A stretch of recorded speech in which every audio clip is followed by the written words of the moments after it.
Friends, welcome to my YouTube channel. दोस्तों बहुत बहुत स्वागत है आपके अपने YouTube channel Pritam Bhojpuri news में।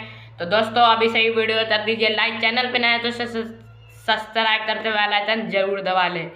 तो दोस्तों बात करने वाले हैं इस वीडियो में खेसारी लाल यादव के नए गाने के बारे में। उससे पहले बता देती, हमने आपको बताया था कि 25 तारीख को खेसारी लाल यादव का होटलालिया स्वाद गाना रिलीज होने वाला है अंकिता फिल्म्स यूट्यूब चैनल से। तो दोस्तों वो गाना का रिलीज डेट चेंज कर दिया गया है और कल आ रहा है खेसारी लाल यादव का नया गाना जिसका नाम है मलवा ते बेटा मामा था और इसे SRT म्यूजिक पर रिलीज किया जाएगा। दोस्तों कल सुबह 6:30 बजे SRT म्यूजिक पर आप लोग बने रहें। और इस गाने को लिखा है दोस्तों श्याम देहाती जी ने और इसमें म्यूजिक दिया है दोस्तों ओम झा जी ने। ओम झा जी काफ़ी तमाम से म्यूजिक देते हैं और SRT म्यूजिक पर इसे रिलीज किया जाएगा। और नए गाने का और पोस्टर भी आप हमारे स्क्रीन पर देख सकते हैं। कैसा लगा कमेंट में ज़रूर बताइएगा और वीडियो अच्छी लगी हो लाइक कर दीजिए, चैनल पे नए तो सब्सक्राइब करते बेल आइकन जरूर दबा ले। जय हिंद, जय भारत।